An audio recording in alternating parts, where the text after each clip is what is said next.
തൃശൂർ പെരിങ്ങോട്ടുകര കാനാടിക്കാവ് ശ്രീ വിഷ്ണുമായ സ്വാമി ക്ഷേത്രത്തിലെ തിറവെള്ളാട്ട് മഹോത്സവം ജനുവരി 1 മുതൽ 11 വരെ വിവിധ പരിപാടികളോടെ ആഘോഷിക്കുന്നു.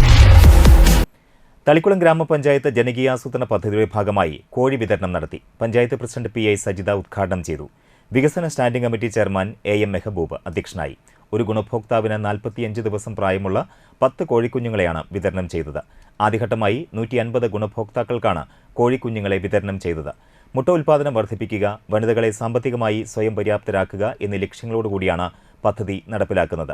തളിക്കുളം ഗ്രാമപഞ്ചായത്ത് വൈസ് പ്രസിഡന്റ് PK അനിത, ആരോഗ്യ വിദ്യാഭ്യാസ standing committee chairman MK Babu, ക്ഷേമകാര്യ standing committee chairperson Bushara Abdul Nasar, block member Kala, ward member CK Shiji എന്നിവർ സംസാരിച്ചു. തളിക്കുളം ഗ്രാമപഞ്ചായത്ത് വെറ്റിനറി ഡോക്ടർ ആര്യ പദ്ധതി വിശദീകരണം നടത്തി.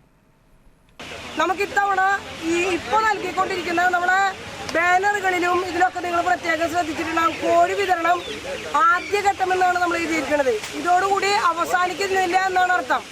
നമ്മളിത് പല ഘട്ടങ്ങളായി 2 or 3 ഘട്ടങ്ങളായി എല്ലാ ഗുണഭോക്താക്കൾക്കും, അപേക്ഷിക്കപ്പെട്ട എല്ലാ ഗുണഭോക്താക്കൾക്കും കോഴികളെ വിതരണം ചെയ്യണം എന്നാണ് നമ്മൾ വിചാരിക്കുന്നത്. അതിനൊരു പ്രധാനപ്പെട്ട ഒരു കാരണമുണ്ട്. നമ്മൾ എല്ലാ വർഷവും എല്ലാ ഗുണഭോക്താക്കൾക്കും കൊടുക്കാറുണ്ട്. കഴിഞ്ഞ വർഷം നമ്മൾ കൂടുതൽ ഫണ്ട് വെക്കുകയും ഗുണഭോക്താക്കളെ കിട്ടാത്തൊരവസ്ഥ വന്നു. ആളുകളെ കിട്ടാതെ അവസാനം ഞങ്ങൾ വാർഡ് മെമ്പർമാർ വീണ്ടും അന്വേഷിച്ചിറങ്ങേണ്ട ഒരു അവസ്ഥ വന്നു. ഗ്രാമസഭകളിൽ അപേക്ഷ കുറയുകയും ഫണ്ട് കൂടുതലായിട്ട് വരികയും ചെയ്തപ്പോൾ വീണ്ടും ഗുണഭോക്താക്കളെ അന്വേഷിച്ച് കണ്ടെത്തി നമുക്ക് കോഴി വിതരണം ചെയ്യേണ്ടി വന്നു.